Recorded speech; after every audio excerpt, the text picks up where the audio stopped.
and Parks Strategies.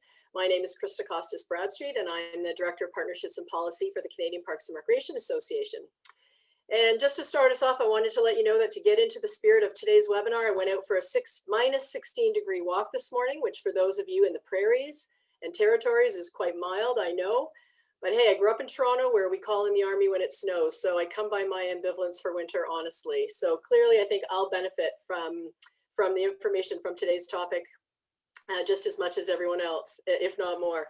So before we get going, I'd just like to quickly introduce you to CPRA and also to our partner for today's webinar, which is the Alberta Recreation and Parks Association. The Canadian Parks and Recreation Association is a national organization dedicated to realizing the full potential of parks and recreation as a major contributor to community health and vibrancy. Over its 60-year history, CPRA has been the national voice for parks and recreation, advancing the collective interest of our members. It's a national network dedicated to the well-being of people, communities, and the natural and built environments. And CPRA provides services for our members and partners that cultivate dialogue, learning, and innovation. CPRA's strength comes from the experience, expertise, and network of the staff and board members from our membership, which is the 13 provincial and territorial associations.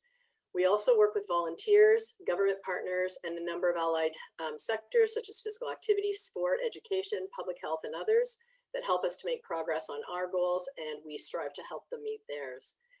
We have a virtual office with 6 staff, and as the national office of CPRA is located in Ottawa, I pay respect to the Algonquin people who are the traditional guardians of this land. I acknowledge their longstanding relationship with this territory, which remains unceded. I pay respect to all Indigenous people in this region from all nations across Canada who call Ottawa home. One of our partners for today's webinar is the Alberta Recreation and Parks Association. And so I just wanted to give you a very quick update about or introduction to ARPA. So their vision is an Alberta and the communities within that embrace and proactively use recreation and parks as essential means for enhancing the well-being of individuals, communities, and the natural and built environments. And ARPA strives to collaborate with their members and partners to build healthy citizens, communities, and environments.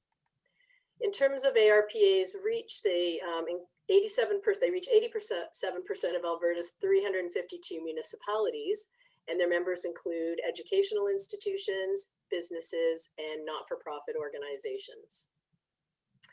ARPA is proud to develop a number of events with 4 ARPA members, CPRA, and also international members and communities. The next event that's coming up is an ARPA Leaders Summit, which is designed for senior municipal leaders who advise their councils on recreation, parks, arts, and culture. And the summit is a series of workshops designed by individuals with specific expertise in an area related to the topics to be presented at the summit. ARPA develops and facilitates a number of provincial and national programs, and we encourage you to check them out at arpaonline.ca, or you can reach them through the CPRA website as well. And we would have had a representative from ARPA join us, but he's busy having a baby today or sometime this week, so I did my best. I just wanted to also talk to you a little bit about the bench. So this is CPRA's new and online community, and it's a place really for the sector to meet, work, and grow together. The bench features resources that are related to COVID-19 and other resources. So if you're looking for reopening information, when we get to that point again, there's lots, both from Canada and internationally.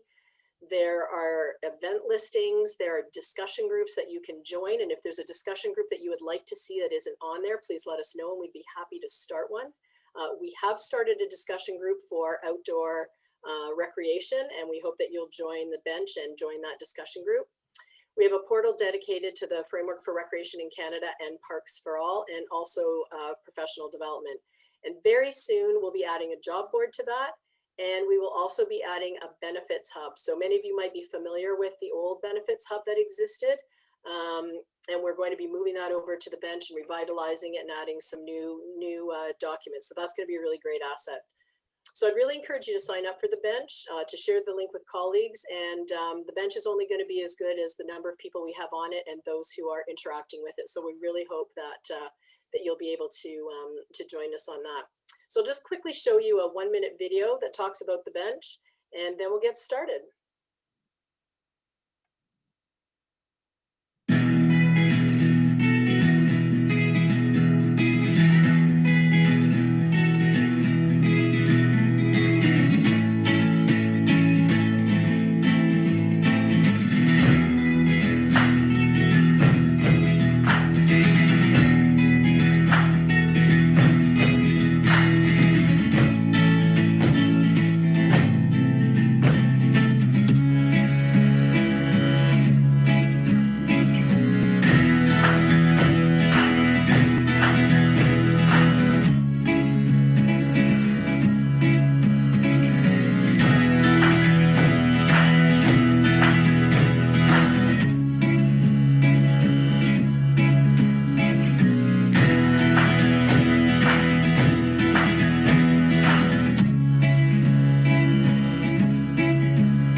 Awesome. I know, very catchy music. So thank you for, again, your support over the last little while as we've launched the bench, for those of you who had a chance to get on it and to join. And again, would really encourage you. And as I said, we're going to try and make sure that we've got some discussions happening to talk about outdoor recreation, which is so important, particularly given the circumstances that we're in right now. So I think that today's webinar on winter recreation outdoors is going to be fantastic, and I'm really excited about the speakers and the content. So I'd like to start by introducing you to Dr. Troy Glover. Troy is a professor and chair of the Department of Recreation and Leisure Studies and director of the Healthy Communities Research Network at the University of Waterloo. Professor Glover's research explores the process of transformative placemaking that shapes environments to facilitate social connectedness and improve the quality of community life. So Troy, thank you again, and we look forward to your presentation. Thanks, Krista. And hello, everybody out there. Thanks for joining us today. I think what's important to know about my presentation is that I appreciate that everybody's here to collect some information about strategies to promote park and recreation activities in the winter. And I think that's fantastic. I'm a huge champion of that. It's sunny where I am, so I'm excited for this webinar to eventually end so I can get out and go for a walk in my neighborhood. But just in terms of my own presentation today, I'm going to be sort of a table setter. And by that, I mean, I'm going to make a case for why it's so important for Parks and Recreation to be involved in championing outdoor activity in the winter. So that's what you're going to find from me. We're going to move to the next slide. I know that many of you are in positions where you need to make a case to elected officials, to residents, citizens, about why you're doing the things that you do. And I'm hoping that the content that I present today will help you in that regard. So we'll move on to the next slide. Part of what I'm going to do today is I'm going to be doing some corona-splaining and just providing you some details about what we know in terms of scientific evidence related to COVID-19. I think everybody by now probably understands that people get sick with COVID-19 from respiratory droplets spreading between people in close proximity, or as our Prime Minister explained, speaking moistly. In other words, as Charles Haas, an environmental engineer at Drexel University, mentioned, breathing is in everybody's breath is really the culprit here. And so that's really the threat that we have to contend with. And with that in mind, I think it's really important to get a sense of why outdoor activity is more important than ever this winter. Next slide, please.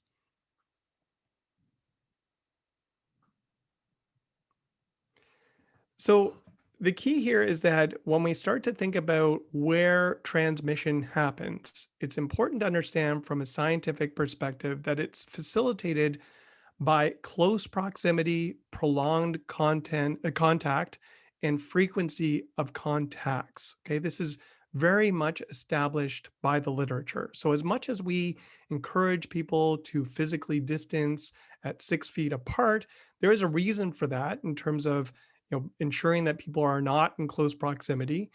We also, I know at least in Ontario, and I suspect other provinces, were discouraging people from venturing out of their homes unless it's necessary. So we're trying to address prolonged contact, and we're trying to decrease the social bubbles of individuals, and that's in uh, our attempt to decrease the frequency of contacts. So ultimately, the longer time that we spend in an with an infected person, and the larger the gathering, the higher the risk for those involved. Next slide. Where I think it's relevant, all this information for us as park and recreation professionals, is to start to appreciate how much safer outdoor environments are than the indoors. And so I want to point to a really important study that was done now way back in February of 2020. So in many ways, we could argue that it's a bit outdated, but scientists continue to point to it as a standard in terms of how we understand transmission in during this pandemic. In Japan, a group of colleagues put together a study where they traced it involved contact tracing of 110 individuals who were infected or involved in different events that led to the transmission of infection. And in particular, the idea here was to get behind the notion of super spreader events. What was it about those events that led to transmission? And what the researchers involved in the project found was that in terms of indoors, only 6 of 22 people that they studied did not infect anybody in an indoor context, while by contrast, 16 or 73% of that cohort actually did infect others. Now, by contrast, in the outdoors, looking at 88 different individuals, they found that 77 of those people who interacted with other people at a distance did not contract the coronavirus from an individual who was at the event and had the capability of spreading the virus to others. So what they found was that only 11 out of 88 people actually were infected with coronavirus.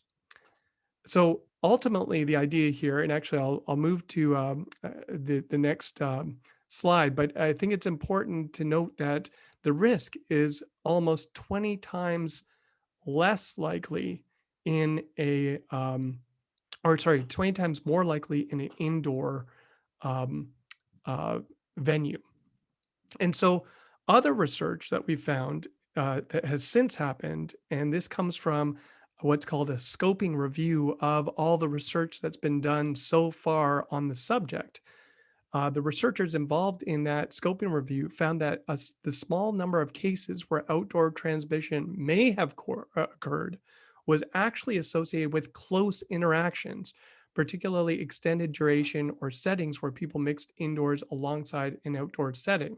So even in cases where people were outdoors, it typically had more to do with them not physically distancing from others, mixing too closely with those individuals who potentially were infected, or it's conceivable that the transmission actually happened during an indoor portion of their interactions with other people. So next slide, please. Ultimately, all of the evidence that is coming out suggests that outdoor risk is negligible unless it involves interaction or you are in a crowded or semi-outdoor environment. Now, I have since actually today, I just read on the CBC that there was a health reporter who was suggesting that people wear masks and distance even outdoors because of the new variants involved.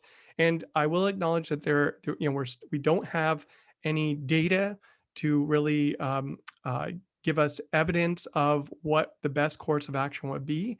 But all things considered, from what we understand, that all interactions are higher risk but outdoor risk is still relatively low. And I think that is so key because, next slide, please.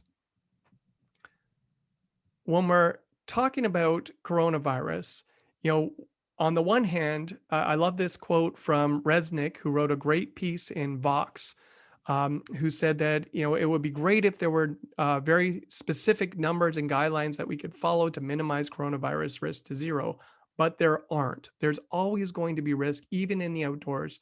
But the evidence that we have suggests that the risk of transmission is so very low in those environments. Next slide, please.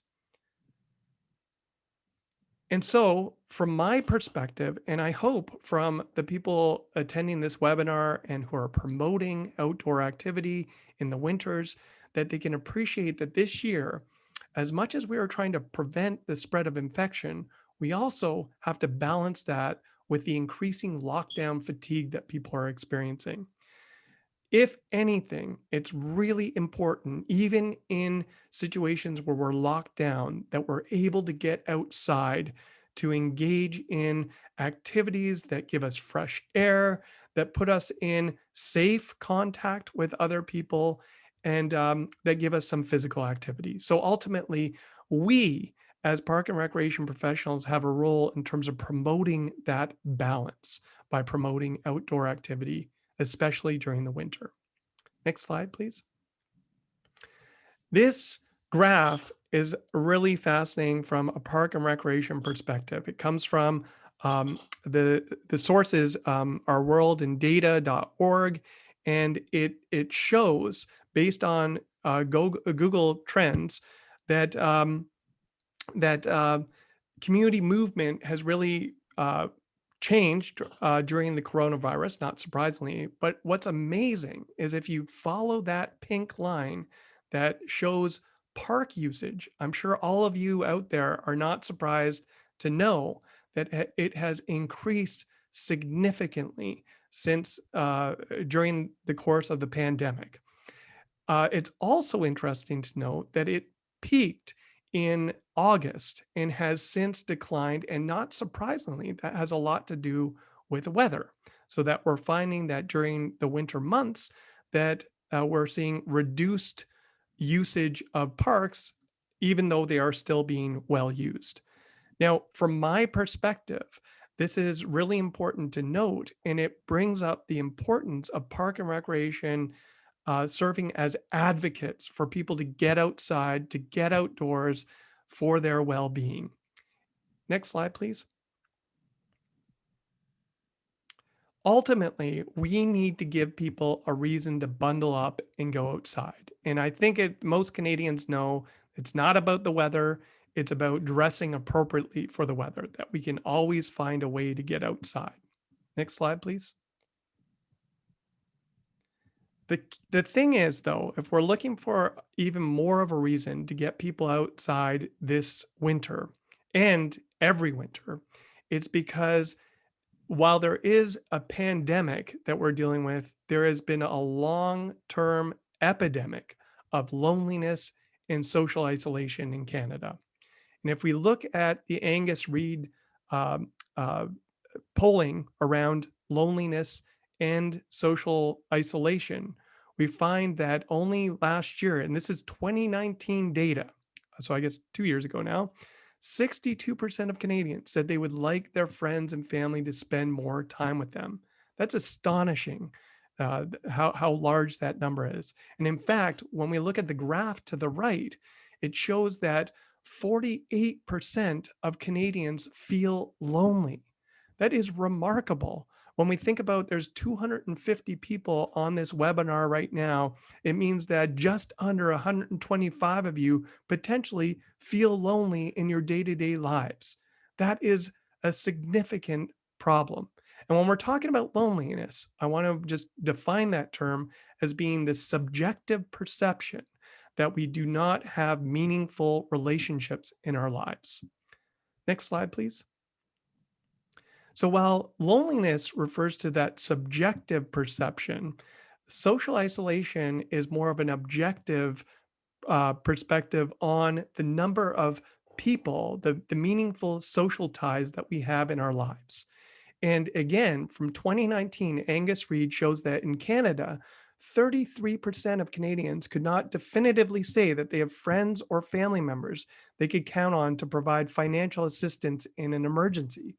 And 18% weren't even certain they'd have someone they could count on for emotional support during times of personal crisis. This is before the pandemic. Think about that, how much of a crisis the pandemic is. And this is how socially isolated Canadians were prior to the pandemic.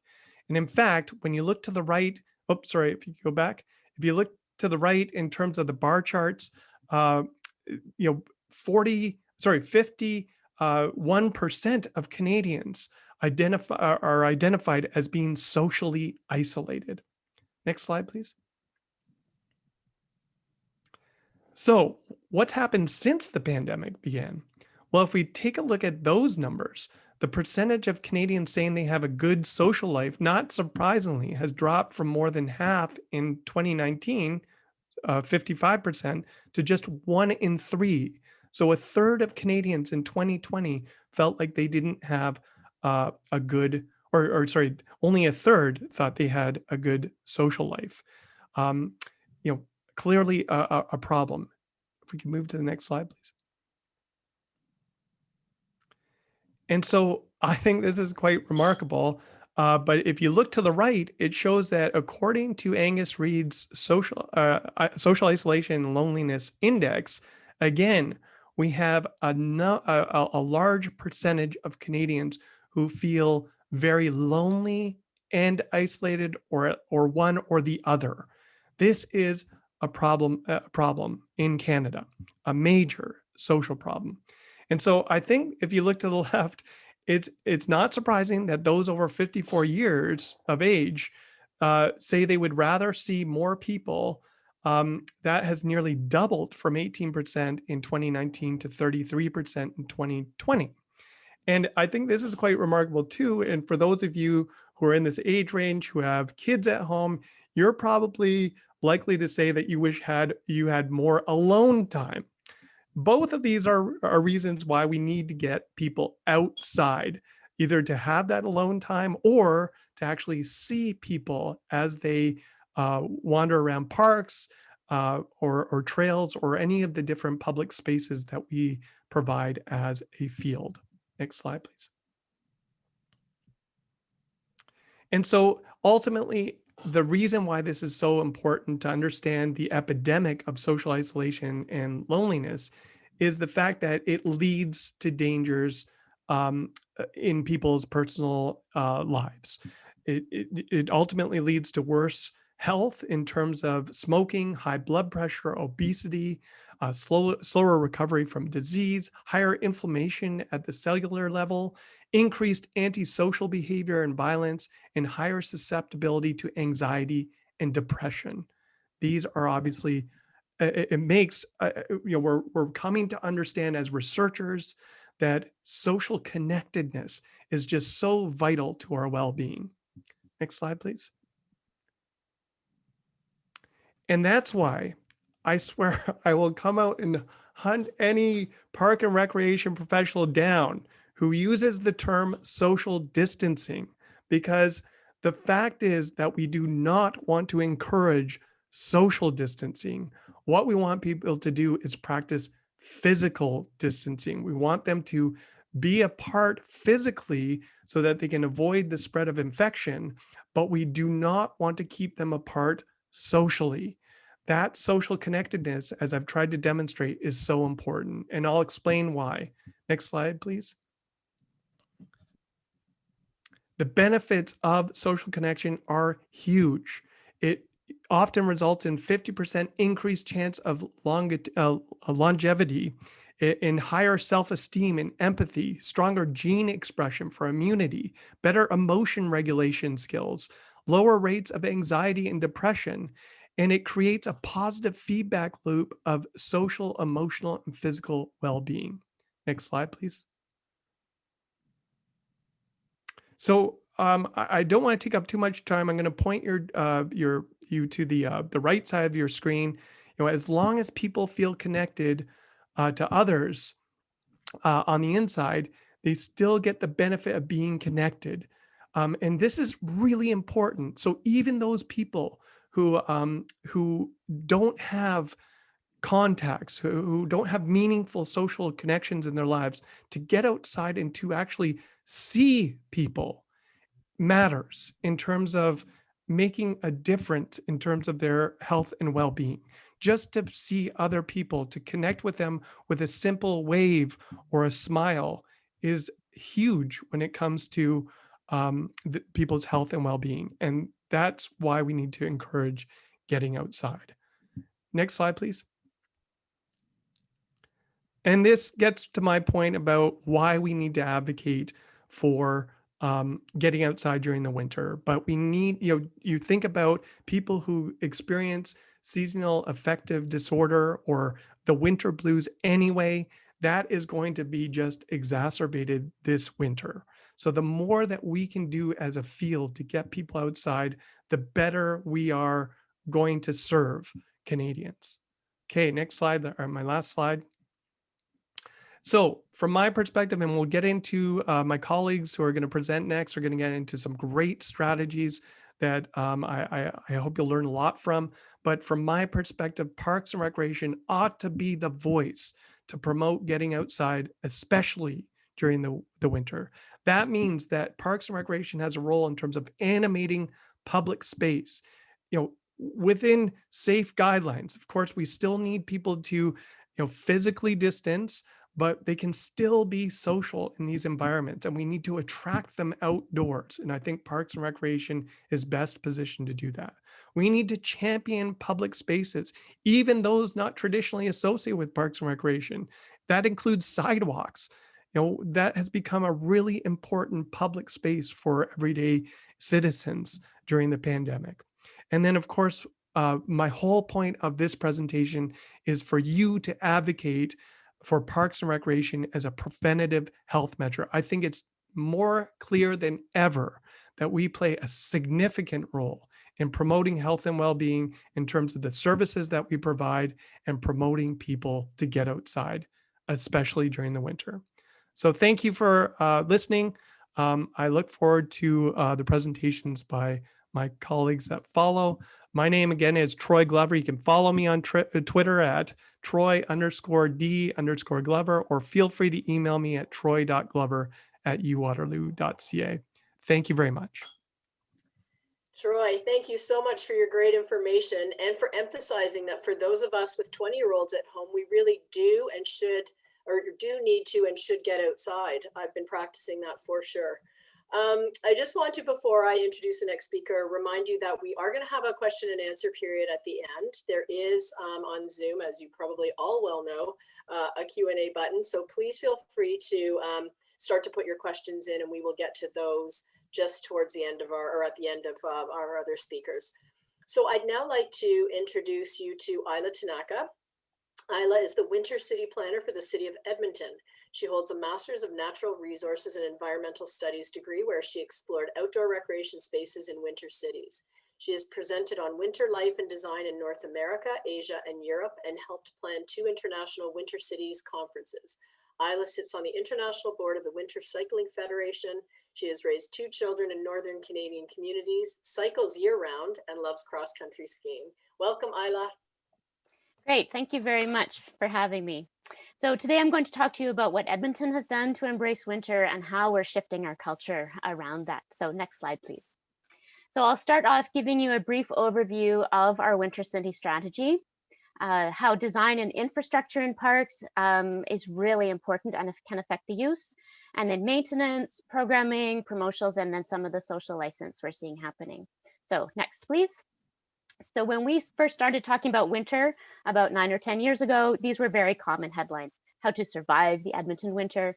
And even Maclean's magazine was asking if we were a nation of winter wusses. Next, please.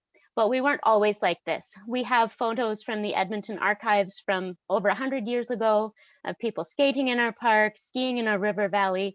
And even that picture in the middle of women's hockey is from 1910. So women's hockey has a very long history here in Edmonton. Okay, next, please. So what we did was we had a counselor in about 2011 decided that we needed to do something about winter.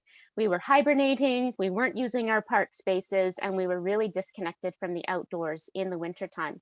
And so what we did was we decided to do a winter city strategy and really focus on winter. And we used a systems thinking model, which uses that iceberg model you see on the screen. And so we didn't want to just focus on those festivals and events that are very visible right at the top of the iceberg. We wanted to look at everything that was hidden underneath, our bylaws and our operations and maintenance procedures, and how were they getting in the way? Were they a barrier to vibrant outdoor winter life? And we wanted to go and dig right deep down into those unconscious mental models that we have and how we talk about winter. You know, Edmontonians were very good about saying it was minus 30 all winter, which is not true. So we really wanted to change the story around winter. And so, like all cities do, we did a lot of consultation with the public and with industry and even with city staff. And so the question we asked when we went to the public was, what would help you fall in love with winter in Edmonton? And so we really wanted to focus on the assets that we already have and evoke positive images. And for most people, those favorite winter experiences were when they were kids. And kids know how to play in winter, and adults tend to forget. So we really wanted to go back to how can we enjoy winter outside and create a cultural shift. So next slide, please. So with all that consultation we did, we got hundreds of ideas that came in, and we gave them to a community-based task force.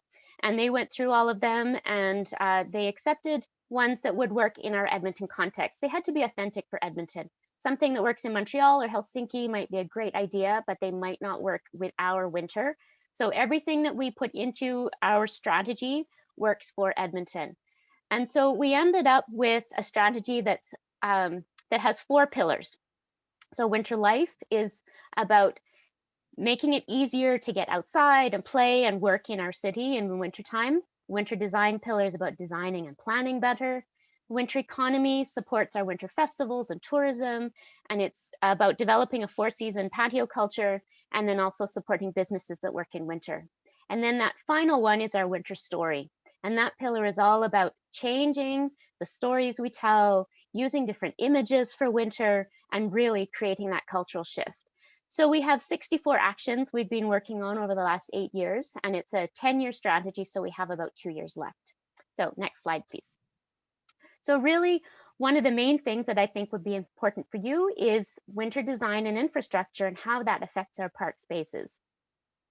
So the foundational action in our design pillar was to write winter design guidelines.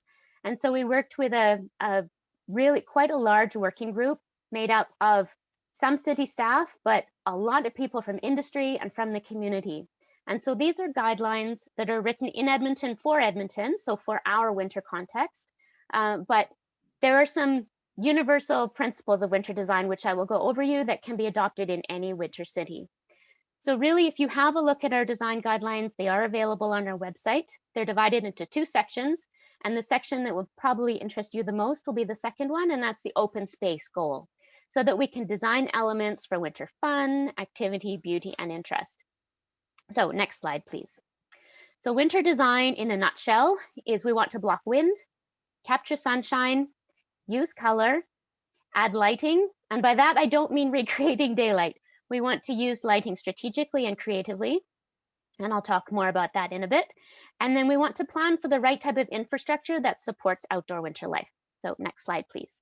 So this is an example of how all of those 5 elements can come together in a public space, whether that's a plaza or a small park or even possibly in a larger park. But this is in our design guidelines if you want to have a closer look at it.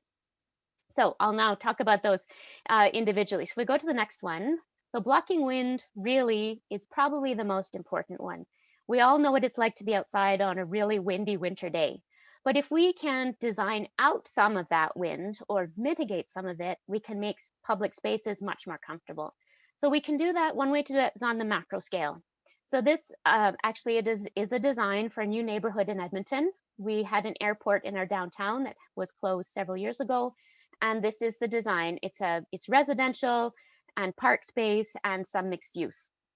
And so those little funny green bits at the top there, those are hills that are being built, and they're on the north end of that development. And so the idea is that they will redirect the prevailing winter winds, the northwest winds, around the park space. And then they'll also double as tobogganing hills in the wintertime. So next slide, please. We can also block wind at a macro scale by using vegetation. Hedging can keep snow out of pathways. And then on the right-hand side, if your screen is like mine and you've got me on the right-hand side, there's actually a hill in that diagram. And so if you have a hill, put the people spaces at the bottom of that hill, because the wind will come up and go over that hill and miss the bottom. Often it will miss the bottom. So put your benches there, put the pathways at the bottom of the hill on the other side from the prevailing winds. And then also coniferous vegetation. The coniferous trees are really great at slowing down wind or redirecting it around a space. So next slide, please. So we also want to capture sunshine. So it's the opposite of the summer. In the summer, we seek shade. In the winter, we seek sunshine. And so on the picture on the right is actually from one of our river valley parks. And we have a partner that has a little business in there. He has a coffee shop and he rents segways. And so that building faces south. So he can put tables and chairs out so people can sit outside even in the wintertime. We've given him some really colorful blankets that make it, a really fun space to be. And then he also has that big space for people to practice segways before they go on the trails. And so it captures all of that afternoon sunshine because it is south facing. So next slide, please. So if we can do two things, if all you do is capture sunshine and block wind, you can actually create a microclimate space that is 10 to 15 degrees warmer than the ambient temperature. So, which is a huge difference in terms of comfort level for people spending time outside. So if you've got a cafe or you've just got benches in a park, if it's in a sheltered, sunny space, it'll be a much more comfortable space for people to hang out. So next slide, please. So when we think about sunshine, we also have to think about shadows. So what you're looking at right now, this is actually a picture from our design guidelines. You're looking down onto a building. That the yellow part is the podium and the two blue rectangles are towers. And so this is more for an urban park setting. The picture on the left are the shadows at the summer solstice, and on the right, the shadows at the winter solstice.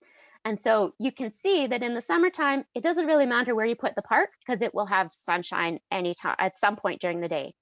However, on the right-hand side, you can see that the north side of that building will have absolutely no sunshine at any point in the day. So when you're creating an amenity space or a pocket park in an urban space, really look at the shadows. And I really encourage you to not just look at the spring and the fall equinox as many bylaws call for, but have a look at those, the dead of winter, that December 21st. Have a look at the winter solstice and see what the shadows are like so that space can be used year round. Okay, next slide, please. The building placement is also important. So this is a ski lodge at one of our ski hills. We have a couple of ski hills in our river valley. Now, I don't know what the constraints were when they built this, you can see it's a fairly new building, but you can see they have a wonderful patio space that's on that lodge. Unfortunately, it faces north. And so again, if your picture is cut off on the right, that on the right-hand side, it does get some afternoon sun, but it's in shade. Most of it's in shade most of the time. Now, when people are on a ski hill, they're dressed for being outside. They will sit on a patio. As you know, if you've gone to any mountain resort, people sit outside when they eat. So again, like I said, I don't know the constraints, but if you've got a choice, you want to put those amenities or turn the building somehow, if you can, have a look at that building placement and put those public spaces on the right, on the west side. If you can't do south side, do west side. So next slide, please. And it's the same for just little amenities in our parks. This is actually a park just a few blocks from my house. I took this picture just about a week and a half ago, so not even at the winter solstice, but you can see that they've added a really nice picnic space in this park and with a cover on it. But in the wintertime, you can see that the actual playground is in shadow for a lot of the day. So I suspect they didn't have much choice where to put it because it's a community league park. They couldn't have put it on the north side because that's then schoolyard. But even just moving it off to the side, if that's possible, then at least that park will get some of that south light for some of the day. So next slide, please. So you want to use color in parks as well. It adds to the winter landscape. So even just a touch of paint on the bike racks, put in some colorful benches.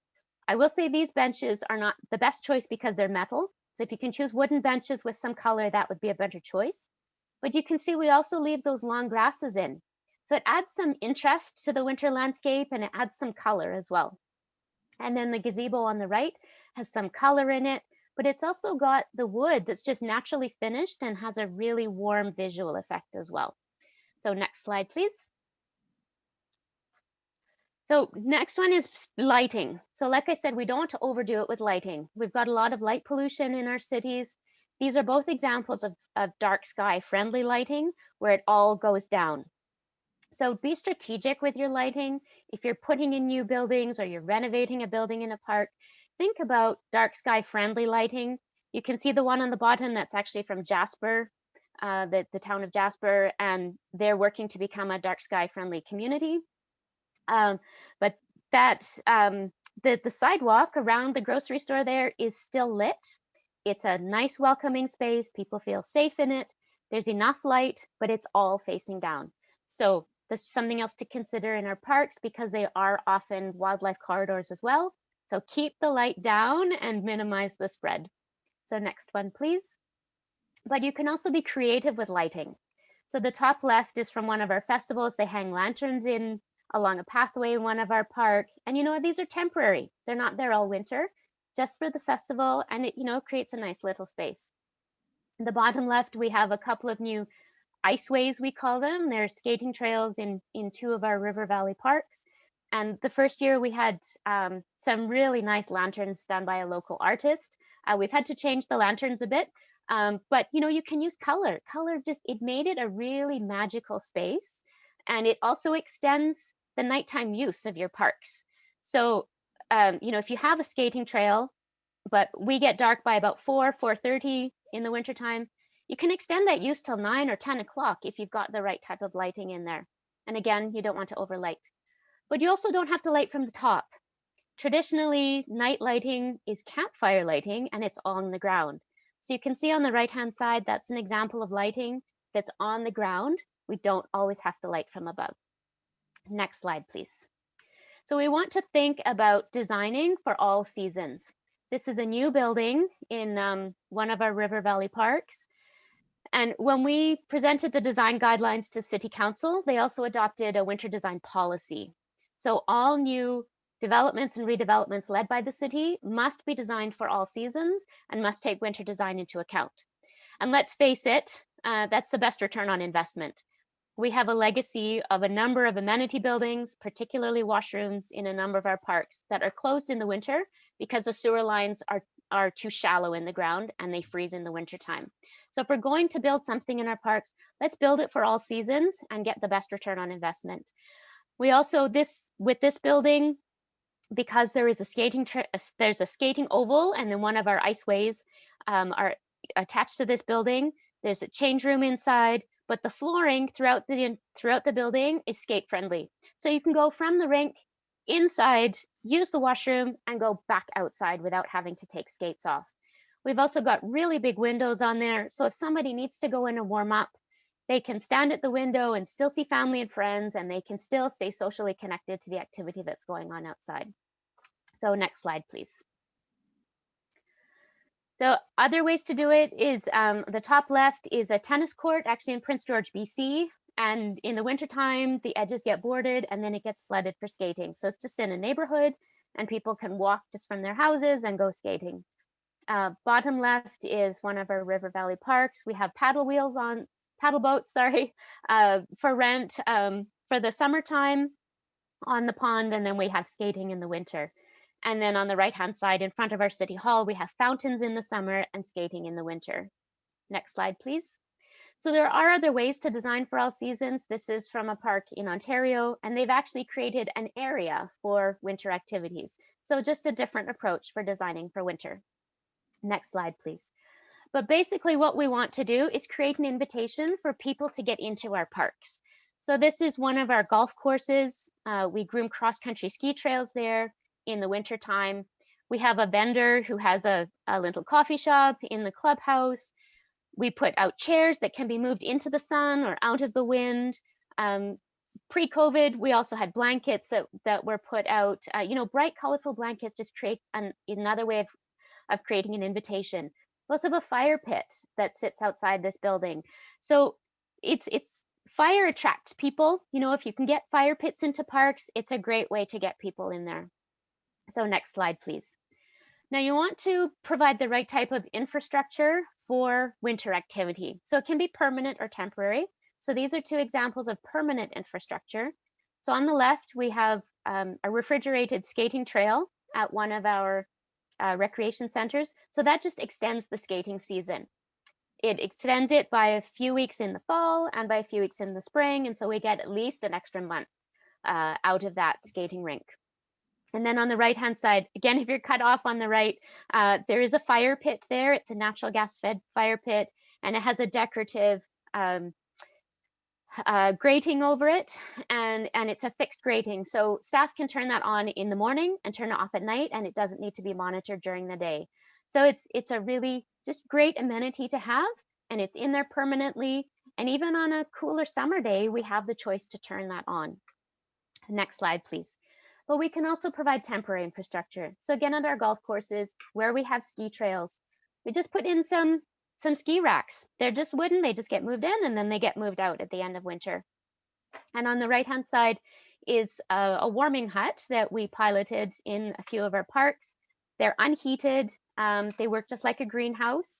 We had them in various places, some by skating rinks. People could change their skates in there, or they could just go in and warm up for a few minutes and then keep going. Next slide, please. But one of the key things to get people into your parks is maintenance. If you're not clearing your paths, that's an immediate barrier for a number of people. So maintenance is key in our winter parks. Next slide, please. And when we think about programming, we really want to think about programming for everybody. And really, it's a way to encourage people to try something. If we don't, we can just have parks without programming, and a lot of people will use them. But if we have some programming, it encourages people to go down to try something. So I would encourage you to use, next slide, please, a GBA Plus lens. If you're not familiar with GBA Plus, just Google GBA Plus Government of Canada. They have an excellent, really short, free kind of introductory course to it. But basically, it's looking at things with different lenses. So age, for example, like in this photo, do kids have places to play in the winter? And in this, next one would be great. But also seniors is another age lens. That pathway on the right-hand side, whoops, if we go back, is just an immediate barrier. Let's face it, most of our seniors are healthy and active and they want to stay that way. But one fall will be life-changing for them. So if they see a pathway like that, that's an immediate barrier and they will not use it. So just have a look, what barriers are there for different age groups to get into the parks? Okay, next slide, please. Another lens are who makes up your city? Where do they come from? What are their backgrounds? For example, we have quite a large Filipino community here in Edmonton, and they love to have picnics outside in the summer, huge family gatherings. Why not have that in winter? We used to take our picnic tables out of the parks. Now we leave them in, and we even clear pathways to them. So that's one way of doing it. We also found when it comes to programming, there was one group that was providing free cross-country ski lessons to newcomers. But they found it wasn't as easy as just providing skis and an instructor. They needed to provide mittens and toques, and they needed to teach people how to dress. So that's just another lens to consider when you're planning programming or planning spaces. Next slide, please. Another one that can be a barrier to engaging in parks is income level. Some of our very large river valley parks are not accessible by public transit or are not very easily accessed by public transit. And let's face it, a lot of low-income families are high transit users. So if they can't even get to the parks, that's a barrier. They can't get to the events and the festivals that are held there. The other thing that income level affects is clothing. And often they'll have to buy secondhand or they'll buy cheaper clothing. And so they're not as warm and they can't stay outside as long. So that's where those warming spaces are really important to think about when you're having a public event. If people who don't have adequate clothing have a space to warm up in, then they can warm up, then they can go back outside and continue to take part in whatever activity it is that's going on. So next slide, please. The other thing we encourage is providing equipment. People are often reluctant to try an activity if it means buying equipment.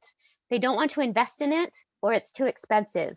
So if you provide snowshoes, free snowshoes for people to use in parks, and actually, Amanda, who will probably talk about this in the next slide, Eau Claire, Wisconsin, in the US, had a really great gear share program where they put equipment into the libraries. So all you needed was your library card to go and check out a pair of snowshoes.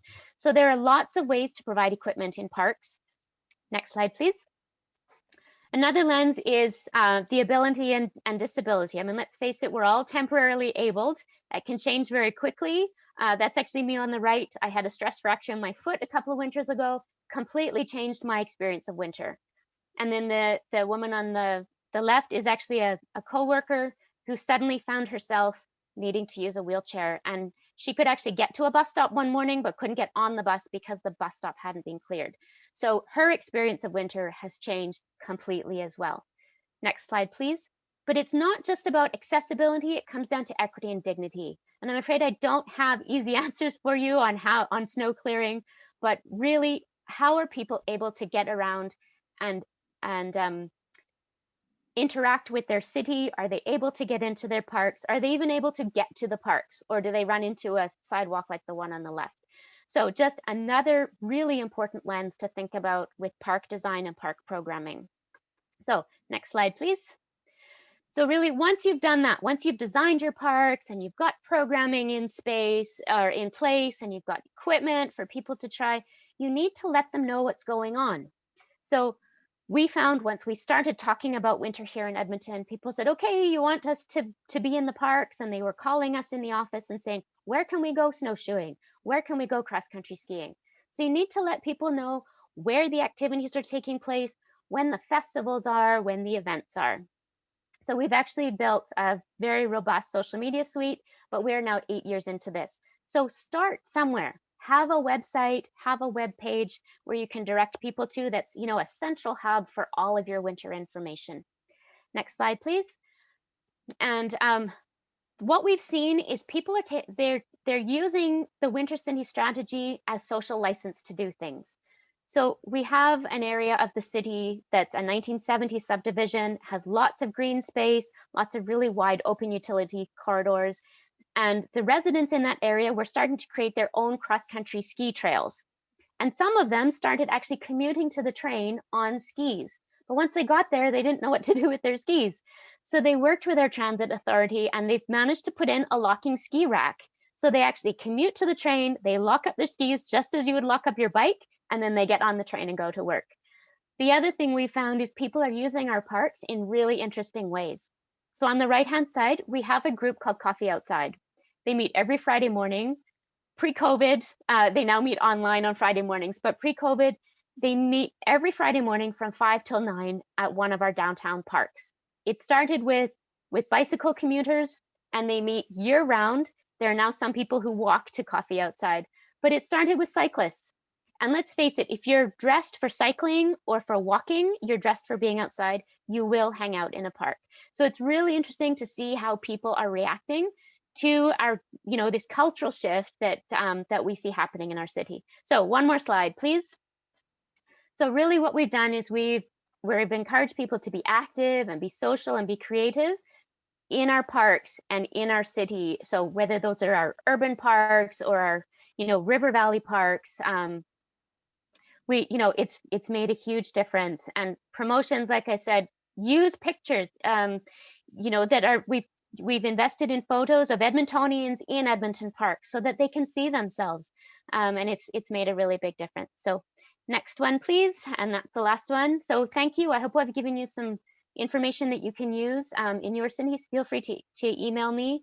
And I'll pass it over to Amanda. Thank you very much. Wow, Isla, thank you so much. So many great things happening in the city of Edmonton. Congratulations. I just want to mention too, again, there's been a couple of comments in the chat. Please check them out. Also to answer one of the questions, we will, again, on the bench be providing some more information. We do record this session. So you will have an opportunity to share this session with others. And again, if those of you there who are doing some really cool things as well, no pun intended, then please feel free to share those on the bench, and we can get more information about some of the other winter cities. So I just want to introduce Amanda O'Rourke. Amanda is the Executive Director of 880 Cities. Over the last 13 years, she has supported the successful growth of this nonprofit organization through strategic planning, partnership development, and team building.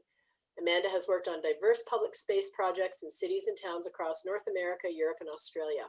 She enjoys working collaboratively with city governments and community partners to make it easier for people to walk, bike, take transit, and build connection and sense of belonging in public space. She is a 2017 Salzburg Global Fellow, the co-chair of the Children, Play, and Nature Committee for World Urban Parks, and loves being a mom to 3 young kids. Thanks, Amanda. Thanks, Krista. So excited to be here and such fantastic presentations. I think you'll see a lot of intersection with what I'll talk about today. So as Krista said, you can go to the next slide. My name's Amanda O'Rourke. I'm the Executive Director of 880 Cities. 880 Cities, for those who don't know, is a nonprofit organization. We are based in Toronto, Canada, but we work internationally. Our mission is to improve the quality of life for people living in cities, no matter their age, ability, or socioeconomic status. We bring people together to improve mobility and public space to create healthier, more equitable, and sustainable cities. Next slide. For the last 15 years, we've been challenging cities on the way they design, plan, and manage their streets and public spaces by asking a simple but we think powerful question. And that is, what if everything we did in our cities was great for an 8-year-old and an 80-year-old? We believe if you start with that question, you can really start to change a conversation and get to a place where you create cities that work for everyone. Next slide, please. So our focus is really on reclaiming the right to the city for those who have been really pushed out by a very car-centric planning paradigm and a disinvestment in public spaces over the last 80 years. And so our work centers around these 3 rights, very connected to kind of what Isla and Troy were talking about: the right to mobility, the right to public space, and the right to participate in our cities. Next slide. So I am here to talk about a program very much inspired by Edmonton, which is called Winter Mission. And the backstory with Winter Mission is that 3 years ago now, Robert Wood Johnson Foundation issued a call for global partners with solutions to social isolation. Troy talked a lot about the epidemic of social isolation. Next slide. And we immediately, being Canadian, thought about winter and its effects on exacerbating social isolation. And so we responded to that call, and yes, go ahead, you got it. And we know that winter, because of the short days, the temperature, there's accessibility challenges. And for a lot of people who have the experience of their first winter, it can be a real challenge around adapting to new environments. So our solution that we pitched to Robert Wood Johnson Foundation, next slide, was about improving public life in wintertime. And we defined public life as improving opportunities for social connection, physical activity, nature connection, and access to sunlight and fresh air in public spaces in winter. All those things that we know improve health. And so the inspiration for this program, as I mentioned, was living in a winter city. Despite, I know most folks don't believe Toronto has winter. We do have winter, not quite as, it's a different kind of winter than a lot of cities in Canada. We also had done a number of winter placemaking labs. We did one in St. Paul, Minnesota. That was really interesting. We had also been working with some of our partners, sort of inspired by the Nordic winter mentality.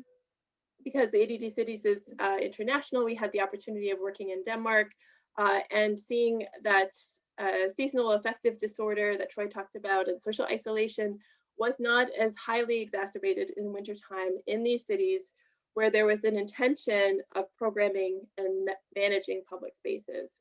And of course, Edmonton was a huge inspiration for us as Isla really explained the process there. So Edmonton was started that in 2015. We started this work in 2018. We knew that winter exacerbated social isolation, but we did not predict that we would be encountering COVID-19 and the deepening of inequality, but we have been up to the challenge and pivoting amidst the pandemic with our city partners. Next slide. So as Troy mentioned, I won't take long to talk about this, but we knew that social isolation was an epidemic long before COVID-19, and it has wide-ranging health impacts. And we know that greater social connection can have a huge impact on well-being. Troy mentioned the 50% statistic. It can actually increase your life by 50% if you have good social connections. We also knew that at that time when Robert Wood Johnson Foundation, one of the largest health foundations in the US, was looking for partners to share global solutions, it wasn't just an epidemic of older adults. Social isolation, while I think many people associate it with aging or later life, is actually increasing among young people. And this is even before COVID. It's disproportionate impacts on recent immigrants, LGBTQ folks, generally new mothers. So we knew that there was a lot of different folks to look at and to prioritize in our approach to improving winter public life. Next slide. So while winter does exacerbate social isolation, winter is not the real problem, and Troy kind of talked about this. The real problem, next slide, is how we design our cities, which makes it impossible for many and discouraging for most to be outside and be active and connect with each other in the winter time. We have built our cities oftentimes, next slide, to avoid winter, not adapt to it. Edmonton is a great exception, as Isla mentioned. And of course, this affects the most vulnerable. Next slide. And if you use a mobility device, winter can shut you out completely. And for even basic amenities and activities like going to the grocery store or going to see the doctor. Next slide. We also know that, yes, keep going. Women, racialized, and lower income communities are more likely to rely on walking and taking transit, as Isla mentioned, to get around. And it often feels like cities, when it comes to winter, cities have often kind of just given up.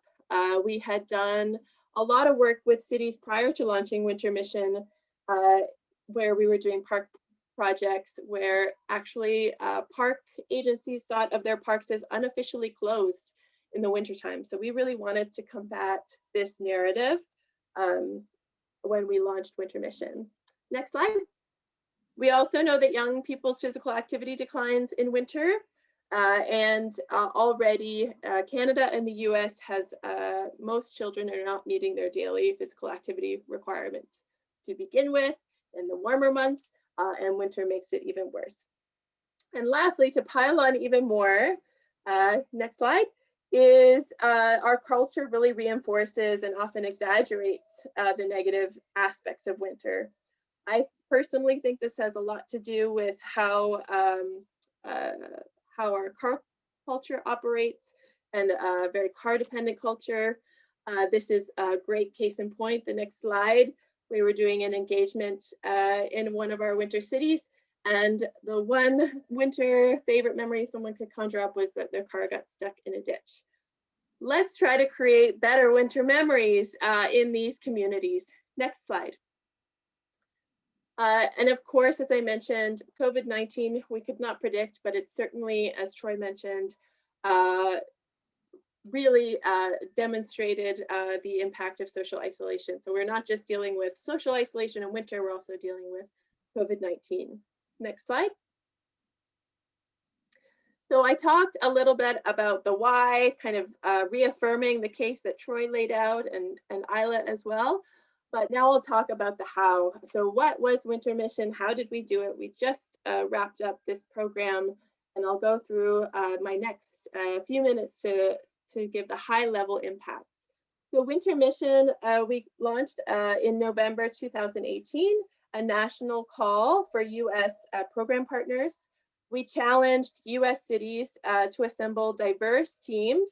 And that was really important. We wanted this as a team approach, not just one individual or one department, committed to increasing access to social and physical activity in winter. We actually had 60 cities apply for the competition, and our 3 winning cities that were selected were Buffalo, New York, Eau Claire, Wisconsin, and Leadville, Colorado. And I actually saw that someone from Eau Claire is on the line. I think Scott Allen is here, one of our partners. I'm sure that he'll be able to answer questions based on what they've been doing in Eau Claire. So the reason that we chose those 3 cities was, one, their applications were really strong, multi-sector, a very community-driven approach. And as well, we also wanted to have diversity in terms of the size of the cities. So Buffalo, New York is about 250,000 people. Eau Claire, Wisconsin, I think is around 70,000 people. And then Leadville, Colorado is around 2,500 people. So very different scales, and unique winter contexts.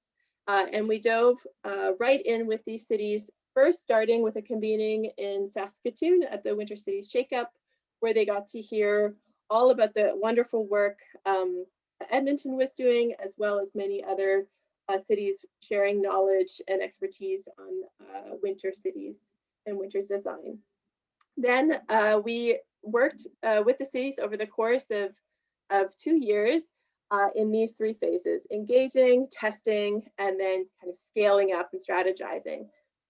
We started conversations, launched campaigns, talked to lots of community members around how they experienced winter in their cities, with a real focus on priority groups, usually folks that were underrepresented in city building processes. Each of the cities also received $15,000 as part of the grant to test some of those solutions or ideas that came out of the community engagement process, highlighting different ideas in public spaces to see what worked, what didn't, and using that data and knowledge to inform their winter city strategy, very much like inspired by the Edmonton approach, having a specific plan and strategy to go off of. Next slide. So it was really important throughout all 3 phases that we took an asset and equity-based approach. So that really looked at what's already working in those cities and learning and listening to community members about what actually was already there that we could leverage and build off of. And that also begged the question of who isn't currently benefiting from existing programs, policies, or public spaces that could be leveraged going forward. I think using this approach really builds on what Isla was saying, is really having a unique contextual approach when you're doing this kind of work. Next slide. The engagement, so here's some pictures of the engagement from each of the 3 cities. This first one is from Buffalo. So we in co-creation with the city partners, we identified basically clear community groups that we wanted to hear from. We held some focus groups with young children. We did similarly focus groups with older adults. We held engagement parties in the parks with fire pits and s'mores and hot chocolate. We really took the approach of going to where the people are, especially folks who would never attend a usual traditional public consultation meeting, This is in one of the markets in Buffalo. I have about 100 different pictures of all the different engagement that we did in Buffalo, working with our city partners, who even after we did the first launch with the mayor and with elected officials and with community stakeholders, they continue to engage in these conversations well beyond that initial launch of the conversations, and built those relationships with those community members. Next slide. This one is from Eau Claire. As you can see, a very similar kind of approach, going to where people are. And then here's Leadville. Again, hot chocolate and s'mores were a winner when it came to inviting people to actually tell us what their winter experience was like and what they'd like to see changed and tried out. So each of the cities then came up, informed by this engagement process, with some pilot projects to use their $15,000 on. This one is Buffalo. I'm not going to go through all of them. I'll maybe just pull out the ones that are really parks related. So Buffalo, one of the pilots, one of the overwhelming things they heard from community members was downtown Buffalo has all this wonderful programming called Canal Side, skating rink, a lot of sort of placemaking, traditional placemaking happening in that area of town. In the neighborhood parks, there was really nothing happening in those neighborhood parks. Buffalo has a beautiful Olmsted Park legacy. There's these beautiful neighborhood parks, but they were not being used. So a simple pilot project that this winter team came up with was doing winter bashes in the parks. Simple, fun activities, family-friendly activities in the parks to get into those parks where in target neighborhoods that traditionally have been underserved. Next slide. Moving on to Eau Claire. Again, Eau Claire had a really robust set of pilot projects. One of which Isla mentioned was the gear share, where the folks could rent gear with their library card, rent for free, which was very successful. They also implemented a dedicated winter route with wayfinding and signage and plowing priority, which was also very successful. So the pilot projects really allowed each of the city teams to not just engage new folks, but say, you know what, new folks, we're actually going to take this and have quick action, which is one of the principles we really employ when we do any kind of engagement. The worst way to do engagement is to engage and then nothing happens. It really erodes trust in communities. So having some capital dollars and funding dollars to actually try out some solutions so community can see that action is happening is really important. Next slide. So that was Eau Claire. And then last but not least was Leadville, Colorado, our smallest community. There was, a number of different programs that they leveraged with their pilot projects, one of which was they really embraced fire pits. So they got a new fire pit in their downtown, in their local park. They also identified that there's a large Latinx population that lives outside of the main downtown who were not benefiting from a lot of the existing programs that the community programmed in the winter in the downtown. So they've been working with their senior center and getting a shuttle service so that people can actually access some of those existing programs and the gear library and a number of different innovative programs that they're doing in this community. Next slide. So each of the 3 cities have completed, along with 880 cities, are working with them to do their winter city strategy. They're all publicly available. They're online in our Winter Cities Toolkit. So we've just wrapped this up as of last week. So you're welcome to go check it out and get inspired from some of the ideas. I just did a little overview of some of the projects that each of these wonderful, amazing cities have done, showing excellent leadership in this area. Next page. Here's some pictures of some of those pilot projects in action. Again, using that asset and equity-based approach, I think, a lot of the communities talked about leveraging existing assets like libraries, like their existing parks, The gear share is a great example, many of which talked about communication, which I know Isla highlighted was the real strength of Edmonton's approach. Buffalo realized, actually looking at all the programs and different things that were available, including access to warm clothes and the right winter gear. There was a lot already there in the cities, but there wasn't an easy place for people to find it. So there were a few communication pilots, not just the guide, but websites. And again, something as simple as being able to provide toboggans for folks to be able to use them. And again, the plowing of the winter trail. And fire pits were very, very popular. Next slide.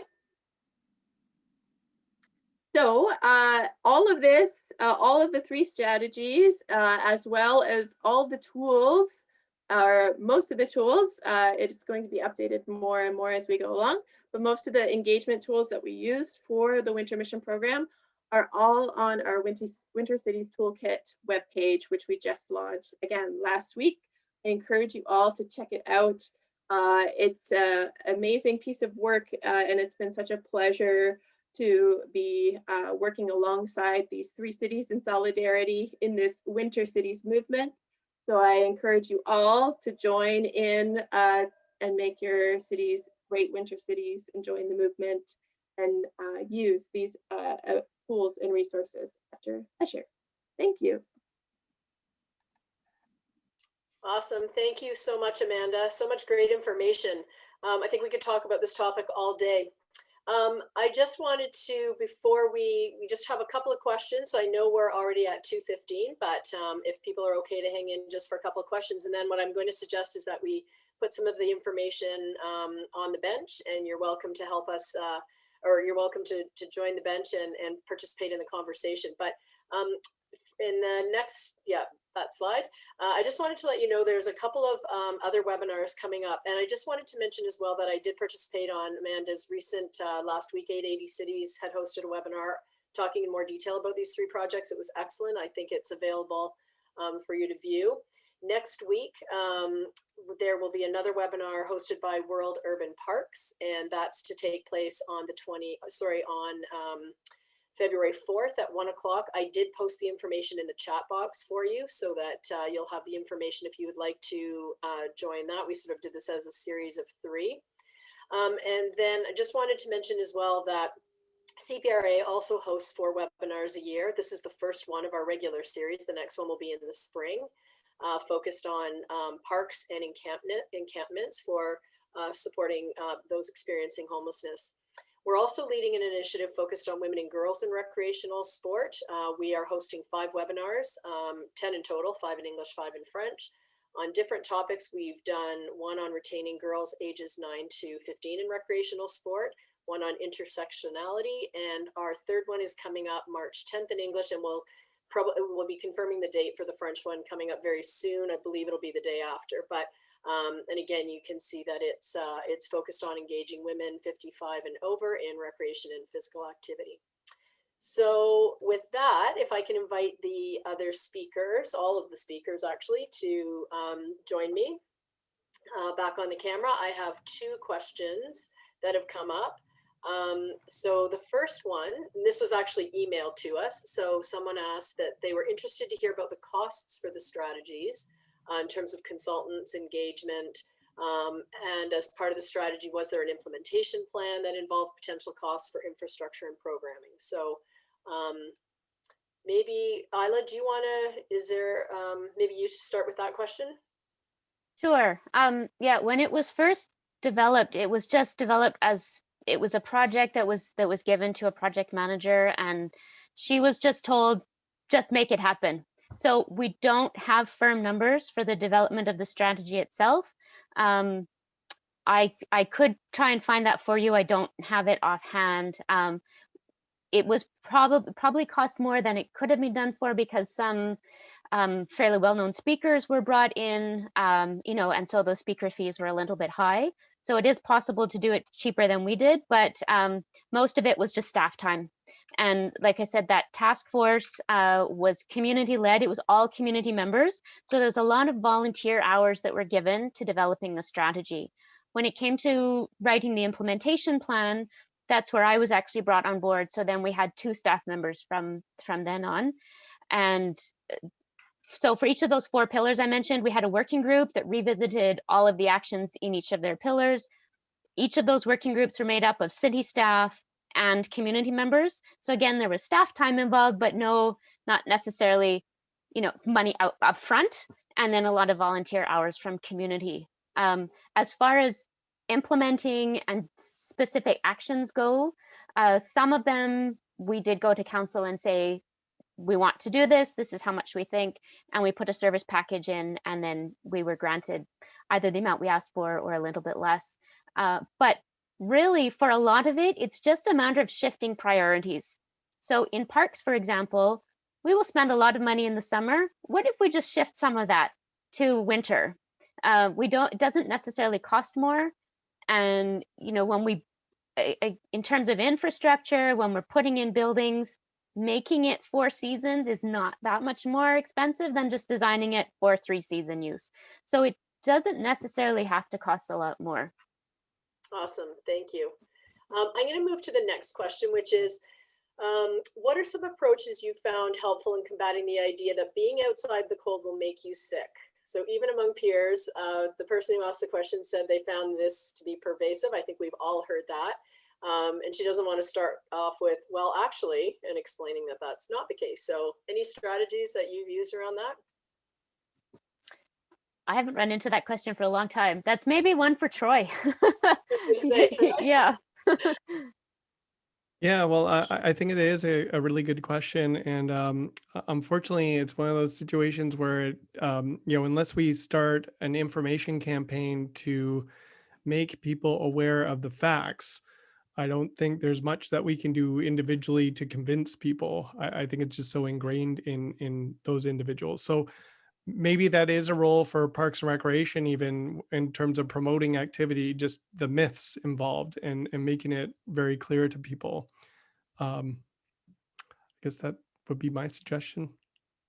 Thanks. Amanda, did you have anything you wanted to add, or? I was just going to say, I think it's interesting, I think about my 3 kids when we were in school. The schools were really forced quickly to do a lot of outside learning and programming as a way to reduce virus transmission, which was really effective. So, that is just another, all the research shows it too, but there's another sort of more very highly relevant example of how it did not increase transmission risk and that it was much safer to do so. And hopefully that kind of stays around more as even as a kind of good legacy of the pandemic. I think as a result of this pandemic, we've seen more and more the importance of combating misinformation and trying to ensure the ways in which we can get facts out. And I noticed there was recently a new group that's just been put together of public health professionals combating this whole misinformation piece, specifically around COVID, but obviously it exists everywhere. Okay, I think that's actually it for questions, and I know we're out of time. And again, could have made this for probably a day. So I just wanted to really thank Isla, Amanda, and Troy for 3 fantastic presentations. Really appreciate your time and your insight into this topic, and appreciate the work of all of you on the line or joining us today, because I know you're doing some fabulous stuff as well. So I'll give one last shameless plug for the bench, and we would love to hear about what you're doing and share your information and any resources that you have, and any questions that come up after this that you'd still like answered. So thank you for joining us, and thanks to our speakers, and we'll be back in touch again with our upcoming webinars. Thank you, everyone.